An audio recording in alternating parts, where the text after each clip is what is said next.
오늘 우리에게 주신 말씀은 마태복음 15장 21절에서 28절까지 말씀입니다.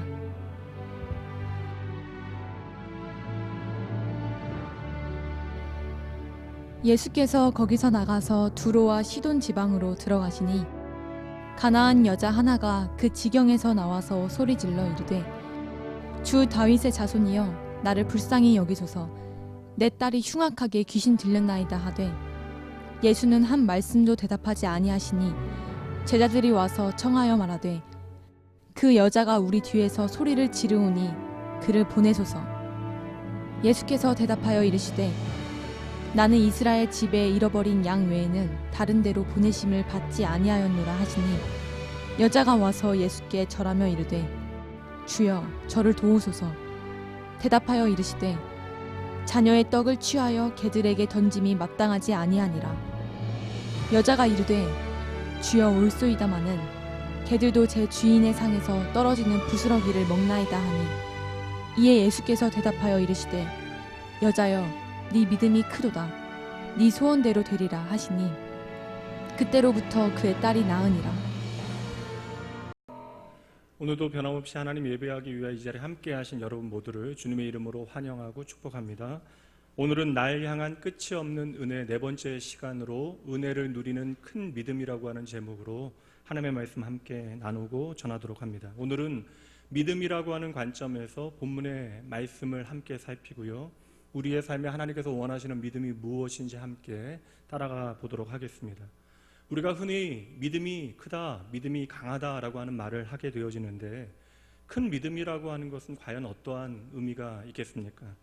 많은 사람들이 믿음이 좋다, 신앙심이 깊다라고 하는 말을 쉽게 하지만 막상 그 말에 담겨져 있는 참된 의미를 놓치게 되어지고 또한 그 의미를 오해하게 되어지는 순간들이 있습니다. 우리는 보통 신앙생활에 열심을 내고 교회 잘 참석하고 열심히 섬기고 봉사하는 사람들을 향하여 믿음이 좋다라는 이야기를 합니다. 물론 신앙생활을 함에 있어서 교회생활 열심히 하는 분들이 믿음이 좋은 경우가 참으로 많이 있어요. 그러나 개 중에는 믿음은 없음에도 불구하고 교회 생활만 잘하는 분들도 종종 있습니다. 그리고 신기할 정도로 교회 생활을 잘하고 있음에도 불구하고 하나님과는 전혀 친밀해지지 않는 사람, 그렇게 종교 생활을 하는 것만으로도 만족하는 사람들이 있다는 것이죠. 또 다른 모양으로는 내가 원하는 것이 즉각적으로 응답되어지는 것을 우리는 믿음이 좋은 것으로 오해하게 되어지는데요. 물론 하나님께서는 우리의 모든 필요를 아시고 채우시고요. 또한 우리의 문제를 해결하시는 우리의 하늘 아버지가 되어지십니다. 그러므로 우리는 우리의 삶에 우리의 모든 필요들을 하나님 앞에 아뢰고 문제를 해결하실 수 있는 분이 여호와 하나님이심을 반드시 믿어야 하는 것이죠.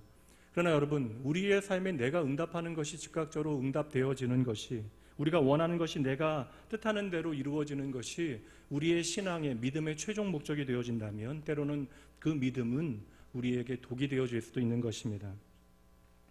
요사이 여름 성경학교가 계속되어지고 있고 오늘까지 유치부 성경학교가 있는데요.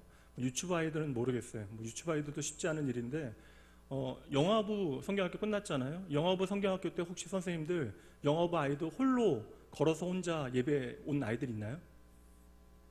한 2살 정도 되면 혼자 예배당 올 수 있는 거 아니에요?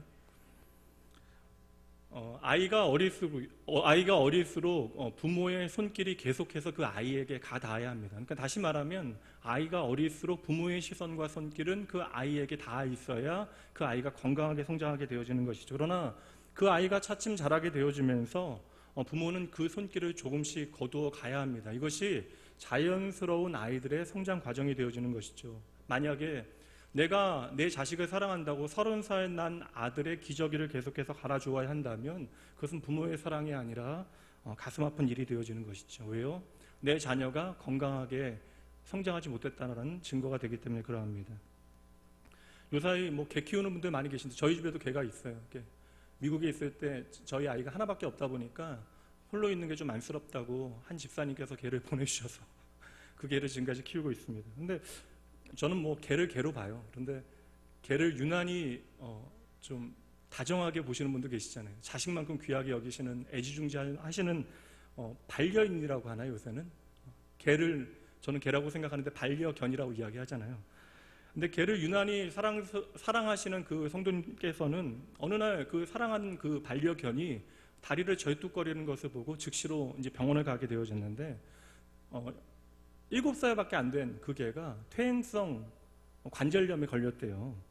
그렇지 않아도 이제 그 종 자체가 뛰기를 좋아하는 종인데 그 모든 그 문제가 도리어 사료를 너무나 좋은 걸 주고 그리고 걷지 않도록 많은 것을 주고 움직이지 않도록 잘 보호했기 때문에 생긴 비만으로 인하여 관절염이 생긴 것이니 그 수의사가 하는 말은 100% 이것은 주인의 잘못이라고 반려인의 잘못이라고 하는 이야기를 하는 겁니다. 그래서 지금부터 먹는 것을 조금 줄이고 운동을 열심히 시켜야 그나마 건강해질 수 있다는 이야기를 하니까 그분은 얼마나 마음이 아팠겠어요. 너무나 예뻐서 가장 좋은 것으로 때로는 내가 먹지 못하는 것도 개에게 먼저 먹여주시고 그렇게 안고 업고 다니고 했는데 그렇게 예뻐한 그 모든 행위가 도리어 그 강아지, 그 개에게는 학대가 되어졌다는 이야기를 들었으니 얼마나 마음이 아팠겠습니까?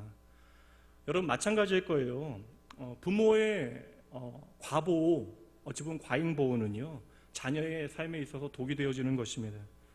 저도 교육학을 전공했지만 부모의 사랑과 그러한 과보호 사이에서 길을 잃게 되어지는 순간들이 있어요.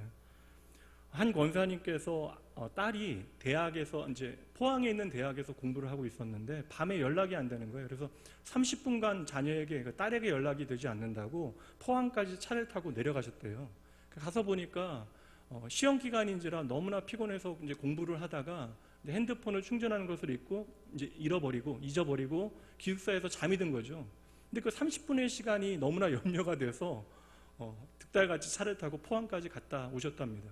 뭐 이건 가능한 일인가요? 그러면 예전에 제가 섬겼던 한 교회는 고시생들이 좀 많았는데 한 남자 청년이 고3 때 자기가 하고 싶어 했던 공부가 있는데 아버지께서는 자기에게 법학을 공부하라고 이야기하셨대요. 그리고 만약에 네가 법학을 공부하지 않으면 내가 집을 나가겠다라고 가출을 선언한 거예요. 그래서 이제 아버지 때문에 법학을 전공하게 되어지고 대학에 들어갔는데 첫 학기에 성적이 나오지 않은 겁니다. 그랬더니 그 아버지께서 담당 교수님에게 전화를 해서 성적 이의 신청을 아버지가 하셨대요. 지나친 부모의 간섭이 도리어 자녀를 망친다라고 하는 연구 결과는 너무나 명백합니다. 이것은 그냥 당연하게 우리가 알 수 있는 어떠한 이해가 아니라 이러한 사실적인 요사인 연구 결과들이 참으로 많이 나와 있어요. 재작년에도 왔던 교육학자인데 스탠퍼드의 헤이즐 마커스라고 하는 교수, 교육학자이면서 교육심리학자예요. 근데 이분이 낸 책에 보면 연구 논문에 따른 것인데 그러니까 과보를 받는 자녀의 경우, 그러니까 자녀들이 부모의 과보를 받게 되어지면 84%가 정신적인 억압 상태, 심한 스트레스를 받게 되어진대요. 그래서 요사이 ADHD와 같은 증세들이 많이 늘어나고 있잖아요. 그래서 그렇게 부모의 과보를 받게 되어진 아이들, 어찌 보면 우리는 사랑이라고 이야기하는데 그러한 과한 사랑을 받게 되어질 때 주의력 결핍이나 과잉행동장애, 선택장애와 같은 문제들이 아이들에게 실제적으로 나타나고 있다는 것이죠. 도리어 부모의 사랑이라고 하는 이름의 지나친 보호가 아이들에게 독이 되어진 그런 경우가 되어집니다. 마찬가지로 신앙생활에 있어서도 우리는 하나님의 자녀로 마땅히 건강하게 성장해야 하고요. 성장한 만큼 하나님의 자녀답게 바로 서야 하는 것이에요. 그러니 여러분, 우리가 믿음이 있노라 이야기하면서 우리의 신앙이 성장하지 않으면 그것은 어찌 보면 종교 중독에 걸린 것과 마찬가지 일이 되어지는 것입니다. 오늘도 하나님께서 저와 여러분에게 믿음을 요구하시는데 하나님께서 저와 여러분에게 요구하시는 믿음은요, 믿음의 대상 되신 여호와 하나님을 온전히 바라보는 것으로부터 출발하는 것이죠.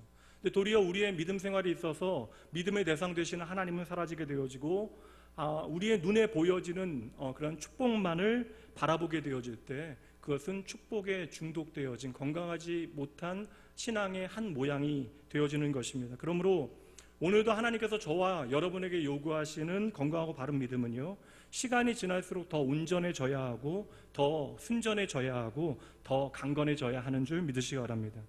여러분, 믿음이라고 하는 것은 하나님의 은혜의 선물이에요. 근데 이 믿음이라고 하는 것에 시간이 더하여지면요, 크신 하나님의 능력이 그 삶의 현장에 나타나야 하는 것이고 하나님의 영광이 나를 통하여 드러나야 하는 것이고 나를 통하여 믿음의 공동체가 건강하게 세워지고 화목해지고 사랑이 풍성해져야 하는 것이죠.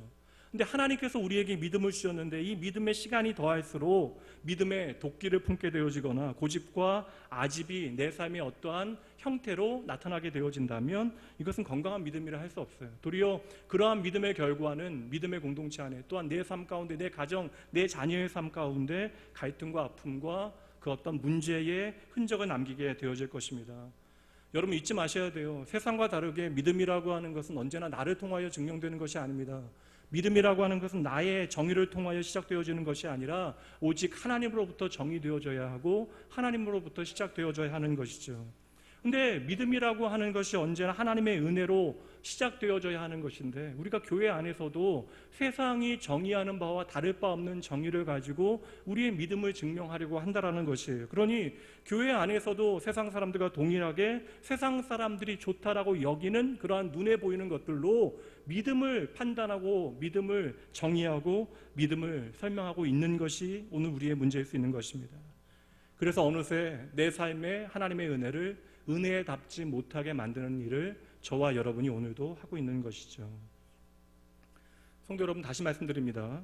믿음이라고 하는 것은 나로부터 정의되어지는 것이 아니에요. 내가 나를 향하여 믿음이 좋다, 이만하면 괜찮다. 또한 믿음의 공동체 안에 많은 사람들이 내가 행하는 일들을 보고 당신 참으로 믿음이 좋습니다라고 이야기하는 것 중요합니다. 그리고 좋은 평가를 받는 것은 귀한 일이죠. 그러나 중요한 것은, 보다 의미 있는 것은 무엇입니까?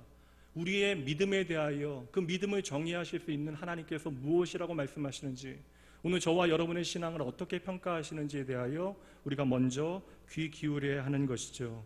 그런 의미에서 오늘 본문의 말씀은 우리에게 참으로 의미가 있을 것 같아요. 하나님께서 친히 말씀하시길 믿음이 크다, 믿음이 좋다 이야기하는 믿음의 사람이 등장하고 있기 때문에 그러합니다. 마태복음의 말씀에는 예수님께서 믿음이 참으로 크다라고 칭찬해 주신 두 사람이 등장하는데요. 먼저 마태복음 8장 말씀에 보면 한 사람이 예수님을 찾아오게 되어져요. 그는 부자입니다. 알고 보니까 백부장이에요. 근데 자신의 문제가 아니라 자신의 종이 중한 병에 걸린 것을 알고는 예수님께 자신의 종을 치료해 달라고 예수님께 찾아온 백부장의 이야기가 나오는데, 백부장의 고백을 한번 들어보도록 하시죠. 마태복음 8장 8절입니다.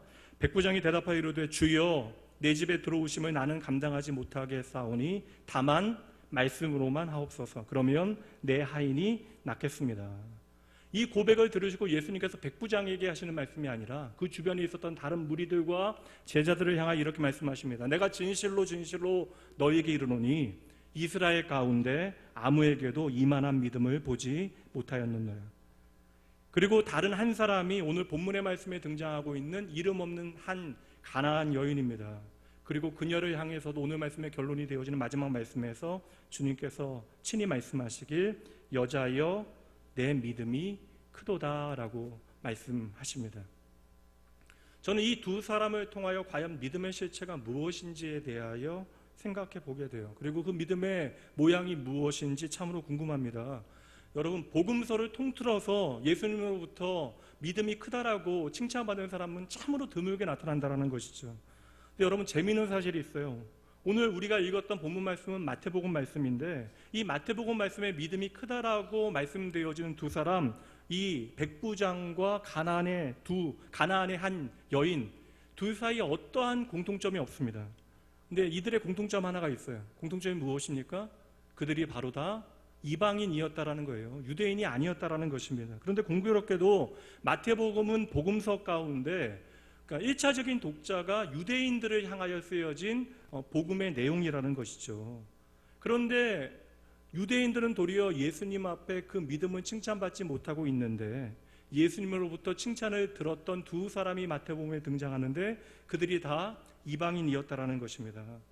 도리어 유대인들은 이를 통하여 책망하시는 하나님의 음성을 들어야만 했던 것이죠. 오늘 본문의 말씀은 앞선 14장 말씀과 함께 비교해서 보면 더 재밌어져요. 마태복음 14장 말씀에 보면 예수님께서 믿음이 적다라고 책망하시는 한 사람이 등장하는데 그 사람이 바로 베드로입니다. 베드로 잘 아시잖아요. 거친 풍랑을 뚫고 무리를 걸어오시는 예수님을 보고 베드로가 14장에서 이렇게 말해요. 14장 28절 말씀입니다. 주여, 만일 주님이시거든 나를 명하사 무리로 오라 하소서. 우리가 무리를 걷는 그러니까 초자연적인 물리법칙을 뛰어넘는 베드로의 어떤 기적적인 사건을 통해서 무리를 걷는 베드로에게 시선을 빼앗겨서 몰랐지만 베드로는 주님을 향하여 처음 무엇이라고 이야기하죠? 만일 주님이시거든이라고 이야기해요. 그러니까 베드로가 무리를 걷게 되어진 것은 베드로의 온전한 믿음 때문에 무리를 걸은 것이 아니라는 사실을 먼저 생각해야 합니다. 도리어 베드로는 뭐라고 이야기하는 거예요? 만일 주님이시라면 무엇을 말하고 있는 거예요? 도리어 무리를 걷는 기적은 나로 하여금 보게 해주시면 내가 주님을 주님으로 믿겠다라고 하는 이야기를 하고 있는 것입니다. 그러니 기적을 통하여 눈에 보이는 어떠한 현상을 통하여 주님을 믿겠다라고 하는 그 믿음이 작은 믿음이 되어지는 것이죠. 베드로는 주님께서 무리를 걸어오라라고 이야기하시니 과감하게 무리를 걸어옵니다. 근데 사실 저는 이것만 해도 대단해 보여요. 저는 멀미가 심해서 아마 그 순간 정도 되면 배 밑창이 완전히 달라붙어 있었을 것입니다. 근데 베드로는 용감하게 발을 내딛어 무리를 걷게 되어지잖아요. 근데 어떻게 돼요, 여러분? 곧장 불어오는 바람과 파도가 무서워서 물에 빠지고 맙니다. 근데 이때 주님께서 베드로를 향하여, 그러니까 베드로를 건져내신 다음에 베드로를 향하여 하신 말씀이 참으로 의미심장한데, 말씀 보시죠. 31장 하반절 말씀이에요. 무엇이라 말씀하십니까? 믿음이 작은 자여 왜 의심하였느냐. 여러분 14장과 15장은요 의도적인 배치예요. 주님께서 우리에게 믿음이 무엇인가를 설명하시기 위하여 의도적으로 14절에 믿음이 적은 베드로와 15장에 믿음이 큰 가나안의 여인을 기록하시고 우리에게 하여금 믿음이 무엇인지를 보게 하시는 것입니다. 유대인들이 믿음이 없어요. 수천 년 동안 예수를 믿어왔음에도 불구하고 그들은 믿음이 없습니다. 그리고 심지어 예수님과 함께하였던 제자조차도 적은 믿음으로 인하여 책망을 듣고 있는데, 여러분 보세요. 오늘 말씀에 이 이름 없는 이방인인 한 여인, 그는 어떻게 하나님께서 인정하시는 큰 믿음의 사람이 되어질 수 있는가? 그 믿음의 원리가 무엇인지, 그 믿음의 모양이 무엇인지, 그 믿음의 색깔이 무엇인지 오늘 이 여인을 통하여 우리는 우리의 믿음을 돌아보아야 하는 것이죠. 그렇다면 먼저 이 여인과 주님의 만남의 현장을 먼저 보아야 할 것 같아요. 보세요. 오늘 본문에서 이 여인과 예수님이 어떻게 만났다라고 이야기하고 있습니까? 말씀 21장에 보니까 21장과 22장 말씀 22절 말씀 보니까 예수님께서 두로와 시돈 지역, 다시 말하면 여러분 이방 지역으로 예수님께서 가신 거예요. 예수님께서 두로와 시돈 지역을 지나가실 그때에 여인이 소문을 듣고 예수님 앞으로 찾아온 거예요. 그러니까 말씀은 정확하게 이야기하고 있죠. 여인이 예수님을 찾아왔다라고 이야기합니다. 근데 여인이 예수님의 소문을 듣고 찾아온 거예요. 어떤 소문입니까? 다윗의 자손 예수라고 하는 사람이 많은 질병을 고쳐내고 귀신을 쫓아내고 눈먼 자를 보게 하였다라는 소문을 듣게 되어진 것이죠. 그렇다면 그녀는 왜 이렇게 예수님께 득달같이 달려오게 되어집니까? 이 가나안 여인의 딸이 흉악한 귀신에 들렸기 때문에 그러했던 것이죠. 여러분, 병든 어린 자식을 둔 어머니의 마음이 무엇인지에 대해서는 설명할 필요가 없을 것이에요. 자녀가 병에 들었다면 그 자녀를 위하여 내가 할 수 있는 모든 일을 할 것입니다. 병이 나을 수 있다면 내 모든 것을 팔아 그 병을 고치려 했을 것이고, 전국각지 이 아이에게 도움이 될 수 있는 사람을 만나는 일이라면 어디라도 갔을 것이에요. 아이의 병의 증세가 어떠한지에 대해서 성경은 기록하지 않아요. 단지 그 아이가 병에 걸린 것이고, 성경은 그 딸이 흉악한 귀신에 들렸대요. 근데 고대 사회에는 병이라고 하는 것 자체를 저주와 귀신 들린 것으로 표현했기 때문에 정확하게 이 아이의 병이 어떠한 병인지는 알 수 없으나 오랜 세월 이 아이를 위하여 어미가 할 수 있는 모든 일을 했음에도 불구하고 병세는 나날이 깊어졌다라는 것이고, 이제는 절박한 심정으로 그 아이를 데리고 예수님 앞으로 찾아오게 되어진 것입니다. 제가 말씀드린 대로 본문의 말씀은 이 여인이 예수님께 찾아온 것처럼 보여진다라는 거예요. 그런데 여러분 잘 보셔야 돼요. 우리는 아픈 아이를 안고 예수님께 찾아온 그녀의 절절한 심정에 집중하면서 그 여인에게 우리의 시선을 두고 있지만, 여러분 잘 보시면요, 사실은 이 여인이 예수님을 찾아온 것이 아니라 예수님께서 이 여인을 찾아오셨다라는 것이죠. 예수님께서는 굳이 이 두로와 시돈 지방까지 가실 필요가 없었습니다. 그리고 신기하게도 예수님께서는 이 여인을 만나신 다음에 곧장 갈릴리 지방으로 다시 돌아가시게 되어져요. 그러니 지금 여인은 이 지역에 오신 예수님을 내가 찾아왔다라고 생각했는지 모르겠지만, 사실은 예수님께서 의도적으로 멀리 있는 이 여인을 만나시기 위하여 예수님께서 긴 여정을 통하여 그녀를 찾아오신 것입니다. 그리고 이 사실이요, 오늘 본문을 이해하는데 아주 중요한 핵심이 되어집니다. 여인이 예수님을 만나게 되어지자 급하게 부르짖게 되어지는데, 그 말씀이 22절 말씀이에요. 말씀의 과정을 좀 살피셔야 돼요. 22절 말씀이요. 주 다윗의 자손이여 나를 불쌍히 여기소서 내 딸이 흉악하게 귀신 들렸나이다. 근데 여러분 이때 예수님의 반응이 여러분 잘 아시잖아요. 너무나 놀랍고 이상하기까지 합니다. 여러분 바로 앞선 말씀에서 얼마 전에 예수님께서 눈먼 자를 고쳐주셨다고요. 그리고 베데스다 연못가에서 38년 된 병자를 고치셨는데 그 환자는 예수님 앞에 나오지 않잖아요. 38년 동안 내가 할 수 있는 일이 아무것도 없다고요. 그러니 이제 낫고자 하는 의지조차도 없어요. 그냥 가족이 그로 하여금 낫게 하기 위하여 베데스다 연못가에 갖다 둔 것입니다. 그런데 어떠한 삶의 소망도 잃어버리고 낫고자 하는 의지조차 없는 그를 찾아가셔서 굳이 네가 낫기를 원하니? 라고 물으시고 그를 일으켜 세우셨던 것이에요. 도리어 그 마음 안에 있었던 깊은 절망을 주님께서는 보시고 그 절망을 소망으로 바꾸어 내셨던 것이죠. 이것이 우리에게 익숙한 예수님의 모습이잖아요. 그렇다면 여러분 더할 수 없는 절박한 심정을 가지고 그것도 나의 병이 아니라고요. 어린 자식의 병을 가지고 주님을 향하여 달려온 이 가난한 여인에게 우리 주님께서 왜 이렇게 냉랭하게 반응하셨냐라는 것이죠. 여러 가지 반응의 과정이 나오는데 첫 번째 반응이 무엇이에요, 여러분? 무관심입니다. 이게 외면할 수 있는 소리였겠냐고요.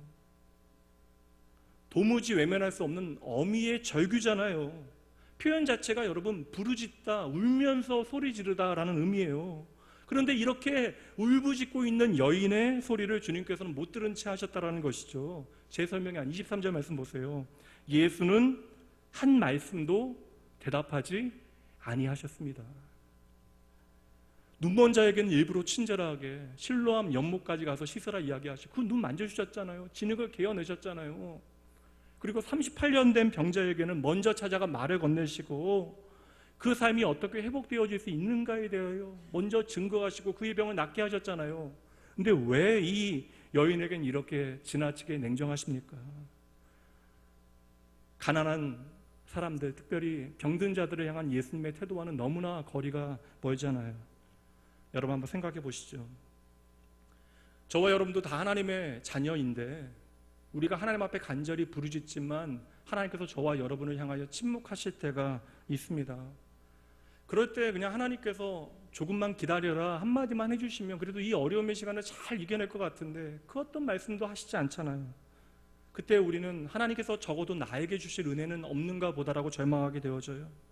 왜 다른 사람의 기도에는 저렇게 잘 응답해 주시는 분이 또 절박한 문제도 아닌데 하나님께서 즉각적으로 그의 삶의 문제에는 개입하셔서 해결해 주신 것 같은데 왜 내 삶에는 어떠한 말씀도 하시지 않는지 도무지 이해가 가지 않는 순간들이 있다라는 거예요. 그러나 여러분 그 순간 도리어 저와 여러분 기억하셔야 돼요. 하나님의 은혜는요 결코 마르지 않습니다. 하나님의 침묵은요 저와 여러분을 외면하시는 것이 아니에요. 어떻게 저와 여러분을 외면하시냐고요. 저와 여러분을 구원하시기 위하여 당신의 생명을 버리시기까지 저와 여러분을 향한 하나님의 사랑이 무엇인지를 증명하고 계시는데 하나님께서 어떻게 저와 여러분을 포기하시고 어떻게 저와 여러분을 외면하시겠습니까? 그러니 하나님께서는요 그 침묵 가운데 저와 여러분을 버려두시는 것이 아니라 저와 여러분의 기대와 생각보다도 더 놀라운 은혜를 주시기 위하여 하나님께서는 그 순간에도 묵묵히 일하고 계심을 우리는 반드시 기억해야 하는 것이죠. 예수님도 하나님의 침묵을 경험하십니다. 십자가에 달리신 예수님께서 무엇이라고 외치세요? 나의 하나님 어찌하여 나를 버리십니까? 그럼에도 불구하고 하나님은 끝까지 예수님을 향하여 침묵하시잖아요. 그렇다면 예수님을 향하여 침묵하신 하나님은 예수님을 향한 사랑이 메말랐기 때문에 그 은혜를 나눌 것이 없어서 그렇게 침묵하시는 것입니까? 아니잖아요. 하나님께서 그 순간에 침묵하셨기 때문에 오늘 저와 여러분이 하나님의 자녀 되어진 것이고 오늘 이 시간에도 우리가 마음을 다하여 하나님을 예배할 수 있는 것입니다. 우리가 구약과 신약 넘어갈 때 여러분 쉽게 넘어가시잖아요. 한 장만 넘기면 구약에서 신약으로 넘어갑니다. 그러나 여러분 구약과 신약 사이에는 400년이라고 하는 시간의 간극이 있어요. 그럼 왜 하나님께서는 400년이라는 세월 가운데 침묵하셨습니까?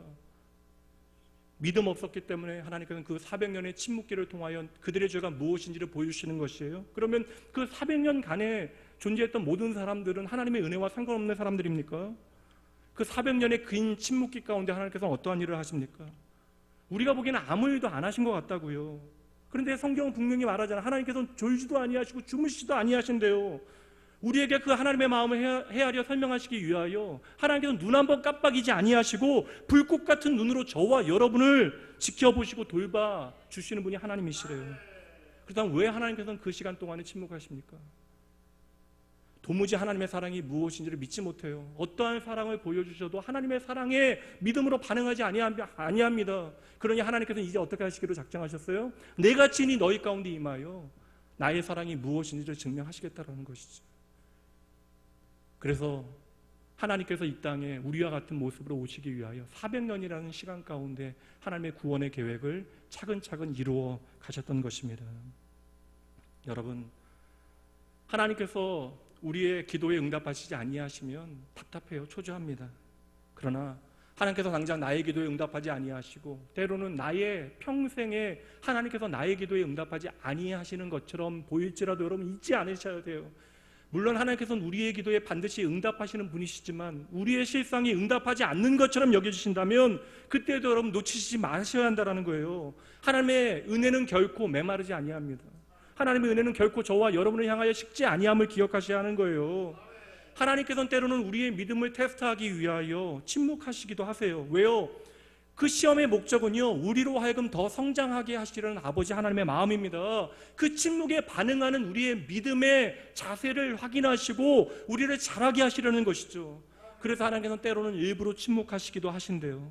우리의 믿음이 눈에 보이는 하나님의 축복에만 집중되어지는 독이 든 믿음이 되지 않게 하시기 위하여 하나님께서는 때로는 우리의 기도에 침묵으로 응답하실 때가 있다는 것이죠. 그러니 여러분, 하나님의 침묵은요, 하나님의 은혜가 부족한 것이 결코 아닙니다. 우리에게 더 좋은 은혜를 주시기 위하여 하나님께서 오래 참으시는 거예요. 우리의 믿음을 더 아름다운 믿음으로, 위대한 믿음으로 자라게 하시기 위하여, 성장하게 하시기 위하여 하나님께서 오늘도 기다리고 계시는 것입니다. 저와 여러분의 삶에 진짜 은혜가 은혜 되어지게 하기 위하여 하나님께서 오늘도 우리의 삶에 때로는 침묵하시는 것이죠. 그러면 다시 이 가나안 여인에게 시선 한번 옮겨보도록 하죠. 예수님께서 나를 향하여 침묵하세요. 그때 가나안 여인이 어떻게 반응하고 있습니까? 포기하지 않잖아요. 더 간절히 주님께 메어 달립니다. 주여, 나를 불쌍히 여겨 주시옵소서. 내 딸을 살려 주시옵소서. 만약에 예수님께서 시험하기 위하여 침묵하셨다면 이 여인은 이미 시험을 통과한 거예요, 여러분. 만약에 예수님께서 일부러 침묵하신 것이라면 이미 이 여인은 주님께서 인정하시는 큰 믿음을 소유하고 있었던 것입니다. 근데 제자들은 이것을 알지 못해요. 당연히 제자들도 오늘 예수님의 이 반응이 너무나 이상하게만 보여집니다. 길을 걷다가도 모든 사람들이 싫어하는 그 한 사람을 만나 주시기 위해 기꺼이 그 모든 일정을 취소하셨던 분이 예수님. 그리고 일부러 사람들이 외면하는 사람들을 찾아가서 친구가 되어주시고 함께 식사하셨던 분이 예수님 아니십니까? 그래서 여러분, 세리 마태를 만나시고 2주 전에는 세리장인 삭개오를 만나시고, 그리고 사마리아 지역에 가서는요, 그 마을 사람들조차도 외면하고 있었던 버림받은 한 사마리아 여인을 만나 주신 분, 그리고 거라사라고 하는 이스라엘의 모든 사람들이 가장 더럽다 칭하는 그 땅에 가서는 심지어 가족조차도 포기한 미치광이 광인 한 사람을 만나 그의 삶을 회복하셨던 분이 바로 저와 여러분의 예수님 아닙니까? 그런데 이 여인에게는 왜 이렇게 한마디의 대답도 인색하게 나누어 주시지 않는 것이에요? 그러니까 제자들이 나서잖아요. 23절 말씀에 그 여자가 우리 뒤에서 소리를 지르오니 그를 보내소서. 무슨 의미예요? 주님, 좀 빨리 그녀의 문제 해결해 주셔서 더 이상 저렇게 울부짖지 않도록 해달라고 하는 요청이잖아요. 그런데 예수님께서는 제자들의 요청에 전혀 뜻밖의 대답을 하시는데 24절, 나는 이스라엘 집에 잃어버린 양 외에는 다른 데로 보내심을 받지 아니하였다. 보세요, 여러분. 첫 번째 예수님의 반응이 침묵이었다면 두 번째는 무엇이에요, 여러분? 두 번째 응답은 거절이잖아요. 이 거절은 얼마나 더 절망적인 그런 반응입니까? 그리고 거절의 이유가 무엇이에요?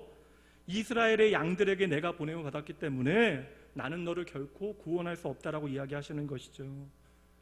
침묵보다 더 심각한 반응이 나타난 거예요. 그리고 이것은 십자가의 복음을 이해하지 못했던 유대인들의 인종차별적인 발언과 같은 선상에 놓여 있는 말씀입니다. 근데 우리 주님 지금까지 그런 적 없으셨거든요. 이 땅이 잃어버린 영혼들, 그들의 출신 성분 가진 것과 상관없이 똑같이 그 영혼을 대해 주신 분. 그래서 가버나움의 백부장의 간청을 마음 다하여 들어주셨고 이방 땅에 두루 다니면서 복음 전하셨잖아요. 그리고 부활하신 주님께서 마지막 제자들에게 요청하신 것도 무엇이 명령하신 것도 땅 끝까지 이르러 내 증인 되어다오, 복음 전해다오, 그것이었잖아요. 그러니 사실 예수님의 침묵도 이해되지 않지만 사실 지금 예수님께서는 아예 공식적으로 대놓고 이 여인을 거절하고 계시는 것이죠. 이만하면 여러분 가능성이 없는 거예요. 포기할만 합니다. 아니면 화날만 하잖아요. 그러나 이 여인은 이대로 물러서지 않아요. 여인의 성품적인 기질 보시면 안 됩니다. 여러분 고집이 아니에요. 이렇듯 하나님의 침묵과 거절 가운데 우리는요, 우리의 믿음의 현주소가 무엇인지를 확인하게 되어집니다. 많은 사람들이 하나님이 침묵하시는 것을 도무지 견뎌내지 못해요. 그리고 더욱이 하나님께서 내게 거절하신 것처럼 여겨지면 분에 바치게 되어집니다. 원망하게 되어져요. 내가 하나님을 위하여 지금까지 어떻게 살았는데. 그럼 묻고 싶어요. 어떻게 사셨길래? 사람들은 내가 상처받았다라고 이야기해요. 내가 상처받았기에 분이 일어나서 더 이상 기도하지 못하겠대요. 하나님께서 나에게 상처 주셨기에 이제 내가 하나님을 떠나보겠대요. 어느새 하나님의 그 놀라운 은혜, 십자가의 그 사랑은 내 삶에 어느덧 흩어지는 구름과 같이 사라져버리고 그저 내 중심의 신앙만이 악에 바치듯 드러나게 되어지는 것이죠. 그럼 오늘 말씀 보세요. 이 가나안 여인은 어떠합니까? 여인의 깊고 울림 있는 신앙이 드러나고 있잖아요. 그렇게 울부짖었던 여인이 더 이상 크게 부르짖지 않아요. 그리고 예수님의 말씀을 있는 그대로 순응하게 되어집니다. 답답하고 속이 상하고 화가 나서 분이 날 만한 그러한 상황에서 오히려 주님 앞에 나와 제발 좀 도와달라고 공손하게 간청하게 되어지는데 25절 여인이 와서 예수께 절하며 이르되 주여 저를 도와주세요. 그저 예수님의 시선이 내게 와서 닿고 있다라고 하는 것만도 그녀는 그냥 감격한 거예요. 그래서 나를 바라보시는 주님 앞에 여인은 최대한 나를 낮추게 되어집니다. 엎드리잖아요. 그리고 예수님께서 나에게 은혜 주실 수 있다라고 하는 사실을 믿어 의심치 아니합니다. 이 정도 되면 우리 주님께서 좀 안아주시고 위로해 주시고 좀 원하는 대로 일해 주시면 좋은데 이 여인을 향한 예수님의 세 번째 반은 더 놀랍잖아요. 26절 자녀의 떡을 취하여 개들에게 던짐이 마땅하지 아니하다. 아마 제자들도 이 정도 되면 식은땀 나지 않았을까요? 이것은 그냥 거절의 정도를 뛰어넘어 인격적인 모욕감을 경험하게 되어지는 말씀 아닙니까? 과연 이 말씀을 하시는 분이 예수님이 맞는가라고 하는 생각이 모든 사람들에게 있지 않았겠어요? 여기서 걔는 누구예요, 여러분? 이 여인인 것이고 이 여인은 바로 이방인이었기 때문에 걔라고 하는 호칭을 듣게 되어지는 것입니다. 이것은 근데 예수님의 원래 시선이 아니잖아요. 이것은 이방인들을 멸시하고 무시하였던 유대인들의 시선입니다.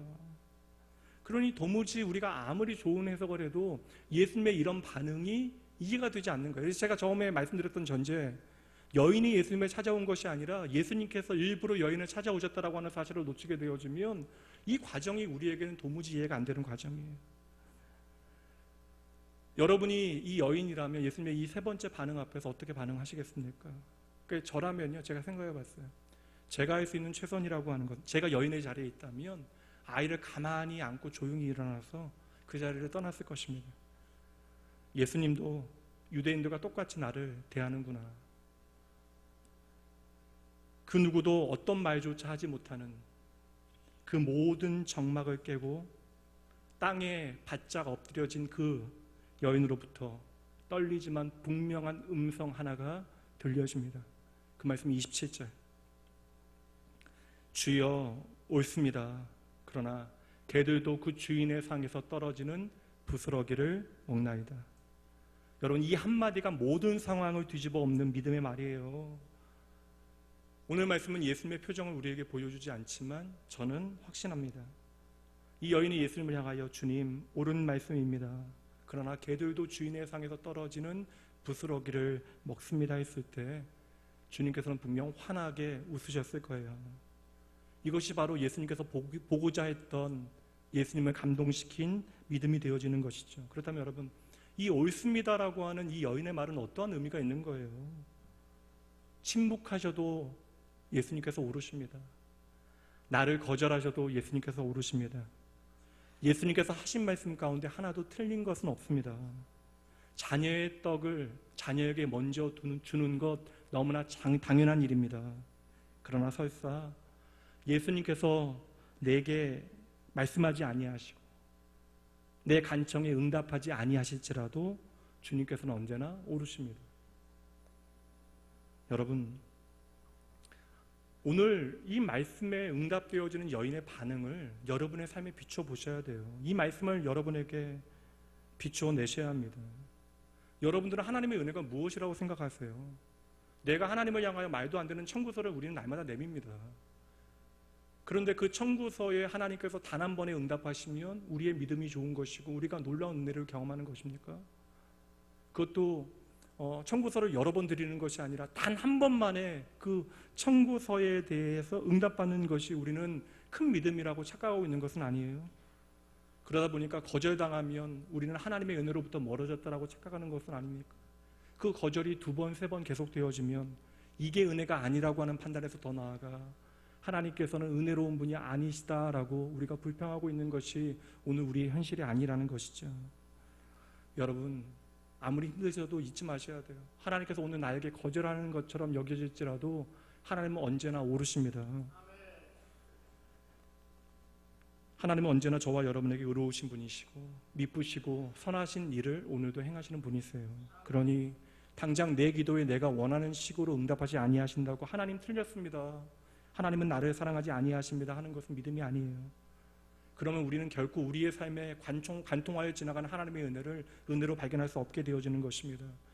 여러분, 때로는 하나님께서 거절하시는 것도 내 삶에 하나님의 최선의 은혜임을 믿음으로 놓치지 마셔야 돼요. 이 여인의, 여러분 말씀 잘 보세요. 여인의 그 응답을 잘 보세요. 가나안 여인은 더 나아가 뭐라고 이야기하세요? 주님께서 너는 개다, 주인의 상에 앉을 만한 자격이 없다. 그 얘기하실 때에 가나안 여인이 더 나아가 무엇이라고 이야기합니까? 자신을 주인의 상에서 떨어지는 부스러기를 먹는 개라고 표현하고 있잖아요. 얼마나 놀라운 여인입니까? 믿음의 원리를 아는 거예요. 우리가 세상을 향해서는 자존심을 세울 수 있습니다. 근데 주님을 향하여 내 자존심을 세우는 게 무슨 능력이 있어요? 무슨 의미가 있습니까? 이 여인이 나는 개입니다라고 하는 표현에 어떤 의미가 담겨지는 거예요? 주님, 저는 주의 상에 함께 하여 자녀들이 먹는 밥까지 바라지 않습니다. 그저 저에게 부스러기라도 주십시오. 저는 그것만으로도 족합니다. 그 부스러기만으로도 내 딸이 살아나게 되어질 것을 저는 믿습니다. 이 믿음에 주님께서는 깊이 감동하시는 것이죠.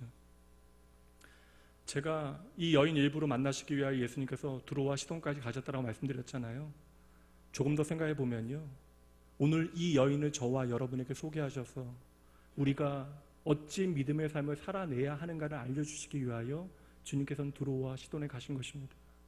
그러니 주님께서는 이 여인을 위해서만 가신 것이 아니라 저와 여러분을 위해서도 이 두로와 시돈으로 가신 것이죠.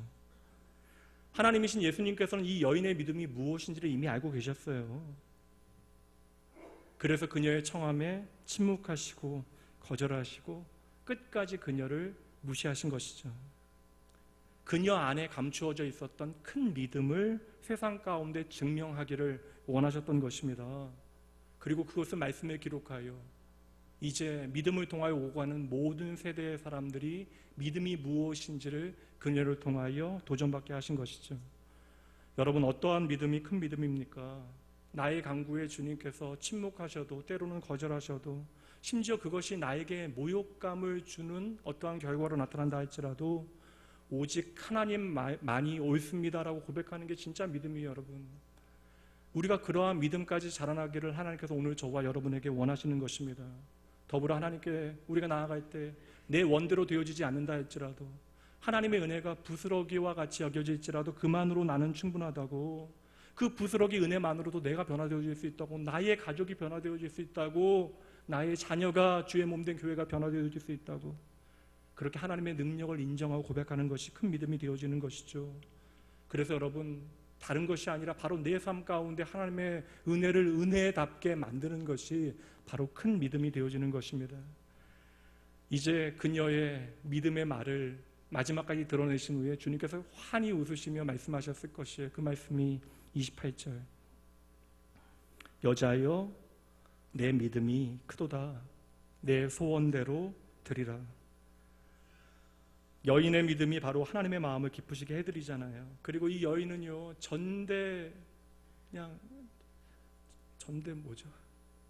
전대무문인가요? 전대미문이죠. 전대미문의 칭찬을 듣게 되어져요. 믿음이 크다. 하나님으로부터 이러한 칭찬을 듣는 것이 얼마나 귀한 일이에요. 그러니까 말씀을 묵상하는 내내 이 여인이 너무나 부러웠어요. 그러니까 제 평생에 단 한 번이라도 그냥 목사라고 하는 직임, 저를 통하여 얼마나 많은 사람이 새로워지는 그런 것들은 다 상관없고, 하나님께서 저를 보시기에 너의 믿음이 참으로 크다라고 하는 한마디만 들을 수 있다면 저는 정말 그것으로 족하겠다라는 생각하게 되어졌습니다. 여러분, 다시 물을게요. 큰 믿음이 무엇입니까? 여러분, 다른 증거가 아니라고요. 하나님의 마음을 흡족하게, 하나님의 마음을 기쁘시게 해드리는 것이 큰 믿음이 되어지는 것이죠. 그리고 그 인정은 세상 사람들을 통하여 믿음의 공동체 안에서만 확인되어지는 것이 아니라 하나님으로부터 여러분들이 응답 받으셔야 하는, 너의 믿음이 크다라고 하는 칭찬을 받는 믿음이 진짜 믿음이 되어지는 것입니다. 그러니 여러분, 내 중심의 믿음, 내 삶을 통해서만 내가 확인하는 믿음 말고요. 그래서 하나님의 뜻은 내 삶에, 내 뜻에 맞추려고 하는 믿음, 이제는 조금씩 내려놓는 믿음의 훈련들을 하셔야 한다는 거예요. 하나님과 상관없는 봉사하고, 하나님과 상관없는 예배드리고, 하나님과 상관없는 교회 행사에 참여하며 믿음 있는 것처럼 우리가 착각하면 안 된다는 것입니다. 내가 간구한 대로 하나님께서 응답하셨다고 내가 믿음이 크다라고 착각하시면 안 돼요. 도리어 나의 믿음이 아니라 하나님의 크신 은혜를 믿음으로 바라보셔야 하는 것입니다. 여러분, 기적이 내 삶의 전부가 되어지면 우리도 어느새 모르게 기적이 전부가 되어지는 종교 생활자가 되어지는 것이에요. 지난주 좀 오랫동안 교회에 나오지 못하시는 한 성도님의 절망 어린 그런 문자를 제가 보았어요. 그 깊은 절망도 그렇지만 자기 존재에 대하여 부정하는 그 마음이 너무나 아팠습니다. 그런데요, 어떤 분들은 그보다 더한 상황 가운데 있으면서도 목사인 제가 봐도 원망과 불평하고 하나님 왜 나에게 이러십니까 하실 수 있는 상황 가운데서도 도리어 하나님의 선하신 인도하심을 고백해내시는 분들이 계시거든요. 정말 목사도 깜짝 놀랄 만한 믿음의 말들을 하시는 분들이 계십니다. 도무지 이해되지 않는 상황 가운데, 그의 언어 가운데 믿음이 무엇인지를 증명해내는 것이죠. 여러분, 오해하지 마셔야 돼요. 믿음은 하나님만 아신다라고 이야기하면서 믿음은 실체 없는 것으로 만드시면 안 됩니다. 여러분, 믿음은요, 눈에 보이지 않는 것이 아니에요. 믿음은 언제나 여러분, 우리의 언어와 우리의 삶의 태도를 통하여 드러나게 되어지는 것입니다. 오늘 말씀 보세요. 예수님께서 칭찬하신 큰 믿음이라고 하는 것은요, 그녀의 말을 통하여 증명되어지잖아요. 여러분, 오늘 말씀의 핵심 믿음의 본질을요, 그녀의 절박한 상황에 두지 마십시오. 믿음은 언제든지 상황에 매이는 것이 아니에요.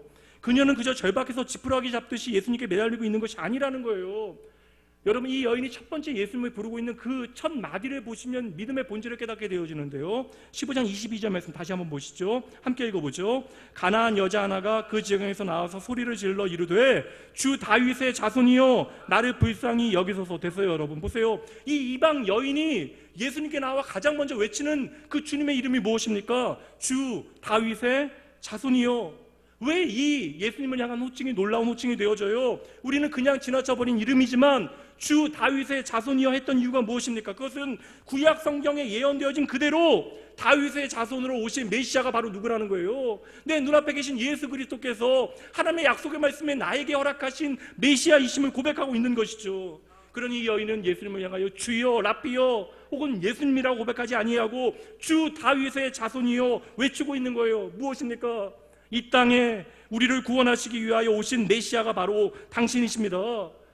그녀는 자신의 언어 가운데 예수님을 메시아로 고백하고 있는 거예요. 다시 말하면 예수님이 누구이신지, 나를 위하여 행하실 일이 무엇인지에 대하여 정확하게 알고 있는 것입니다. 여러분, 예수님이 누구이신지를 알아야 우리가 예수님을 제대로 따르게 되어질 것 아닙니까? 그러니까 이 여인은 지금 절박하기 때문에 예수님 앞에 믿음으로 나오는 것이 아니에요. 지금 그녀는 하나님의 모든 말씀을, 언약의 말씀을 듣고서 그 말씀을 근거로 하나님이신 예수님 앞에 고백하고 있는 것이죠. 이 여인은 비록 이방 여인이었지만 기록된 하나님의 말씀에 대한 믿음이 있었기 때문에 내 눈앞에 벌어지는 모든 사건들을 통하여 예수를 메시아로 고백하게 되어진 것입니다.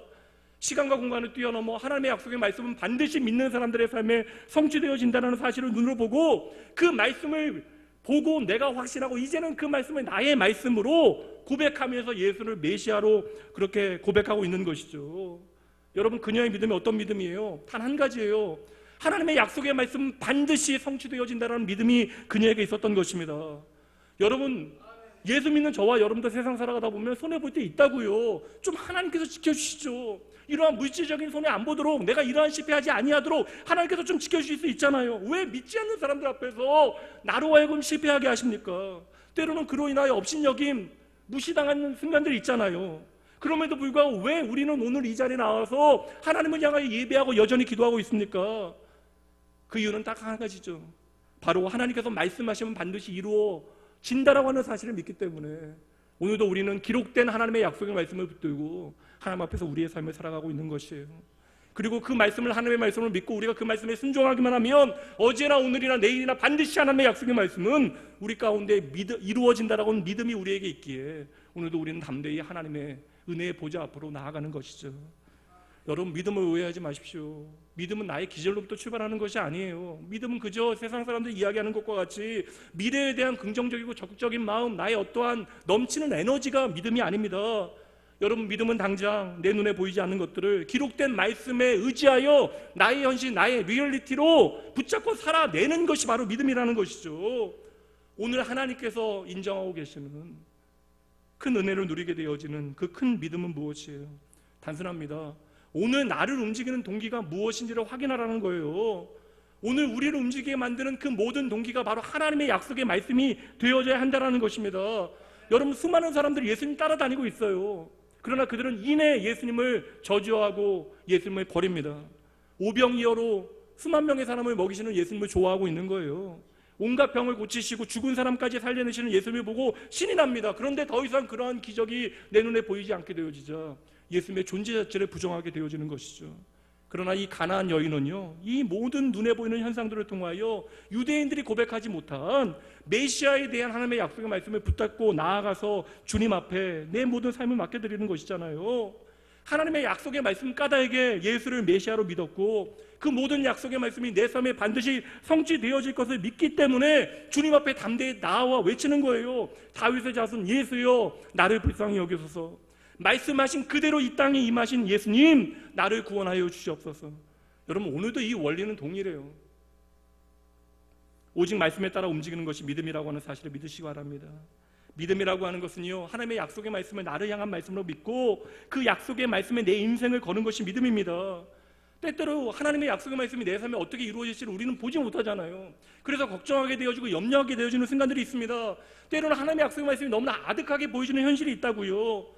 그러기에 오늘도 하나님의 약속의 말씀은 우리에게 변함없이 주어지는 거예요. 우리가 넘어지지 않도록, 낙담하지 않도록 그 약속의 말씀을 통하여 너를 향한 하나님의 마음이 무엇인지를 하나님께서 오늘도 우리로 하여금 확인하게 하시는 것입니다. 여러분, 다시 한번 말씀드릴게요. 믿음이 무엇입니까? 믿음이라고 하는 것은요, 하나님의 약속과 우리의 현실 사이에 그 깊은 갭을 메우는 힘이 있는 거예요. 여러분, 이것이 우리의 능력으로 되어지겠어요?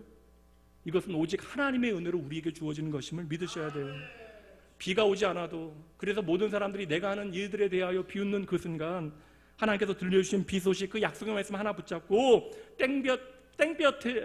땡볕에 방주를 만드는 노아의 손과 발이 바로 믿음이라는 거예요. 여러분, 당장 여러분의 현실이 어떠하십니까? 오늘 현실이 어려우세요? 우리의 현실이 두렵습니까? 우리의 현실이 막막하고 잔인하게 여기십니까?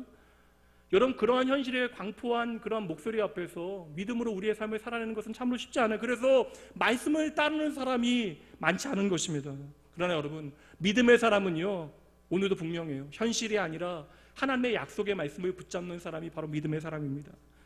여러분, 하나님의 약속의 말씀은 시간과 공간을 뛰어넘어 오늘도 반드시 이루어진다는 사실을 여러분 믿으셔야 돼요. 이것이 오늘의 우리의 모든 현실을 이기는 하나님의 능력이 되어지는 것입니다.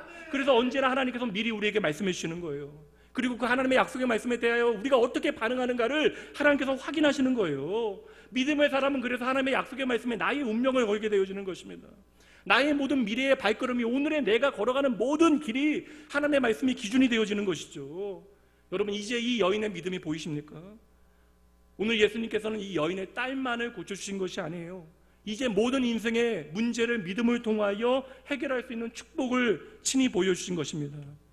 오늘도 변함없이 하나님의 말씀을 우리에게 선포하고 있어요. 오직 의인은 믿음으로 말미암아 살리라. 여러분, 반드시 기억하셔야 돼요. 내 생각에, 내 감정에, 내 마음에 아멘하는 것이 믿음이 아닙니다.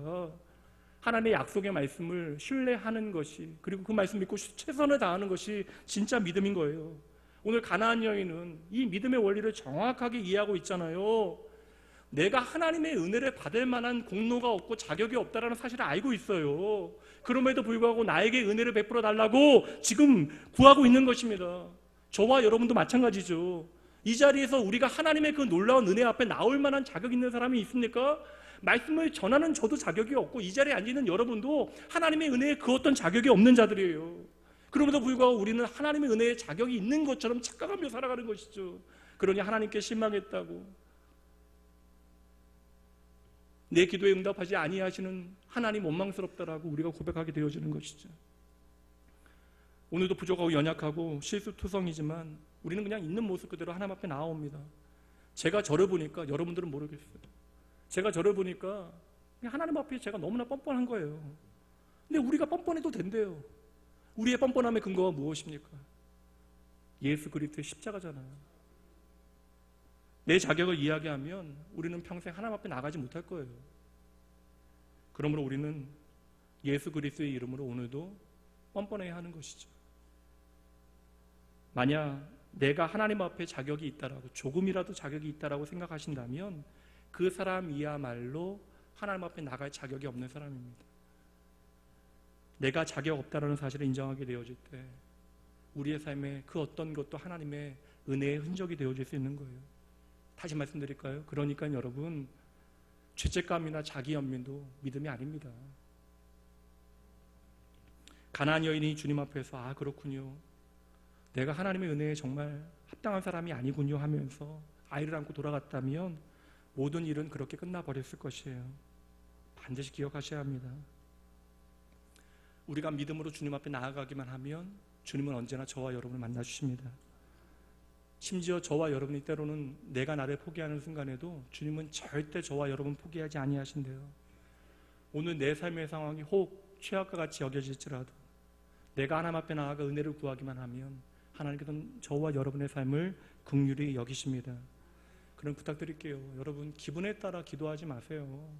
감정에 따라 하나님 예배하지 마십시오. 상황이 어떻건 간에 하나님을 향한 예배와 기도는 포기하시면 안 돼요. 기도할 만한 기분이 아니라고 여겨질 때 더 기도하셔야 합니다. 내 상황이 도무지 예배할 만한 상황이 아니라고 할 때 여러분 더 열심히 하나님 앞에 나와 예배하셔야 돼요. 이것이 오늘 여러분에게 허락하신 하나님의 놀라운 은혜예요. 가나안 여인은 자기 감정에 충실하지 않잖아요. 주인의 상에 떨어지는 부스러기만 내가 먹어도 충분하다고, 다시 말하면 주님께로 오는 것이라면 그 어떤 것도 내게 귀한 것입니다 고백하는 거예요. 주의 은혜의 끝물에 내가 잠시 머물기만 해도 내가 살 수 있다라고 그녀는 고백하고 있는 것입니다. 주님이 누구이신지를 아는 사람만이 이렇게 고백할 수 있는 거예요. 그리고 이것이 믿음입니다. 문제가 많은 세상이에요. 저와 여러분도 하자가 많은 인생입니다. 골치가 아프고 기막힌 현실을 살아가고 있어요. 그러나 여러분, 상관없어요. 저와 여러분에겐 답이 있습니다. 하나님께서 우리의 모든 인생의 문제에 답이 되어 주시겠대요. 이 여인은 한 가지 믿은 거잖아요. 내 인생의 모든 문제의 답이 누구시라고요? 예수님이심을 믿은 거예요. 주님께서 생명의 떡이 되어 주심을 믿은 것입니다. 여러분, 복음이 무엇이에요? 생명의 떡이 되신 주님께서 이 버려진 한 여인을 위하여 기꺼이 땅 아래에 부스러기가 되어주셔서 떨어지신 것, 이거 십자가의 복음입니다. 오늘날 세상은 너무나 가벼워졌죠. 그래서 저와 여러분도 하나님의 은혜를 너무나 가볍게 받으려고 합니다. 조금만 어려움이 있어도 그냥 포기해버려요. 내가 조금만 마음 상해도 하나님의 은혜 나하고는 상관없더라고 그냥 그만둬 버리게 되어집니다. 여러분, 그러나 이것이 그냥 그렇게 넘어갈 수 있는 문제입니까? 아니잖아요. 여러분, 생명이 달려있는 문제잖아요. 이제 말씀을 마치도록 하겠습니다. 오늘 주님께서는 가나안 여인을 통하여 저와 여러분에게 직접 말씀하시는 거예요. 우리에게 믿음이 무엇인지를 보이시고 이 작은 여인을 통하여 오늘 우리가 어떻게 우리의 삶의 방향을 돌려야 하는가에 대해서 말씀해 주시는 것입니다. 오늘 여러분의 삶을 움직이는 동기가 무엇이에요? 하나님의 말씀이 말씀되어짐을 기억하고 그 말씀이 이루어질 것을 확신하며 여러분의 삶의 목적 삼고 살아가고 계십니까? 우리가 내 삶의 모든 동기를 하나님의 말씀으로 삼게 되어질 때 하나님께서 오늘도 저와 여러분을 향하여 사랑하는 아들아, 사랑하는 딸아, 너의 믿음이 참으로 크다라고 말씀해 주실 것이에요.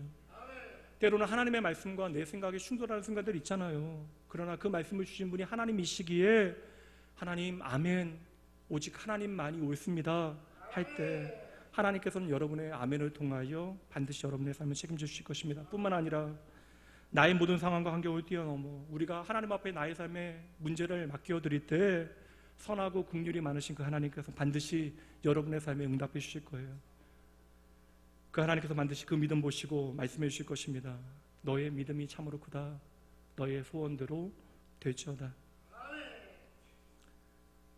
주님께서 천하보다 여러분 하나하나를 귀하게 보신다라고 약속하시잖아요. 여러분의 남은 인생 가운데 이 이름 없는 여인의 믿음의 색깔과 같은 아름다운 믿음의 모양들이 하루하루 자라날 수 있기를 주님의 이름으로 축복합니다. 그리하여 하나님의 영광이 나의 영광이 되어지고 하나님의 소망이 나의 소망이 되어지고 그리하여 하나님께서 잘하였다 칭찬하는 믿음의 삶이 되어질 수 있도록 우리의 모든 소망이 하나님의 소망 되어져서 하나님의 소망 안에서 모든 것들이 아름답게 응답되어지길 주님의 이름으로 축복합니다.